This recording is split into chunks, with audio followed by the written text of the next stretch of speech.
National cricket একাডেমির director VVS লক্ষ্মণকে তাদের support staff হওয়ার জন্য প্রস্তাব দিল IPL franchise Lucknow super giants. একটি সর্বভারতীয় দৈনিকের রিপোর্ট অনুযায়ী প্রাক্তন ভারতীয় দলের ব্যাটারকে মোটা অঙ্কের অফার দেওয়া হয়েছে মেন্টর হওয়ার জন্য।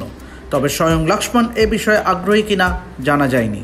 যদিও রিপোর্টটিতে উল্লেখ করা হয়েছে যে লক্ষ্মণ তার সঙ্গে এনসিএর চুক্তি আর দীর্ঘায়িত করতে চান না এবং সেই মর্মে তিনি তার মতামত বোর্ডের শীর্ষ কর্তাদের জানাতে পারেন। লক্ষ্মণের সঙ্গে বোর্ডের চুক্তি সেপ্টেম্বরেই শেষ হয়ে যাচ্ছে, আর তাই ক্রিকেট মহলে জল্পনা লক্ষ্মণ কি তাহলে এনসিএর প্রধান পদ ছেড়ে আইপিএল ফ্র্যাঞ্চাইজির সঙ্গে যুক্ত হবেন। এনসিএতে যোগ দেওয়ার আগে লক্ষ্মণ সানরাইজার্স হায়দ্রাবাদ দলের সঙ্গেও যুক্ত ছিলেন। হায়দ্রাবাদের এই স্টাইলিশ ডানহাতি ব্যাটারের কাছে ভারতীয় দলের হেড কোচ হওয়ারও প্রস্তাব ছিল, কিন্তু তিনি তা প্রত্যাখ্যান করেন পরিবারের সঙ্গে বেশি সময় দেওয়ার জন্য।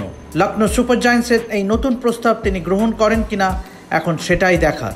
শোনা যাচ্ছে লক্ষ্মণ যদি এনসিএর সঙ্গে চুক্তি নবীকরণ না করেন তাহলে তার জায়গায় ভারতীয় দলের প্রাক্তন ব্যাটিং কোচ বিক্রম রাঠোরকে ডিরেক্টর করা হবে। তবে সবকিছুই এখন প্রাথমিক স্তরে।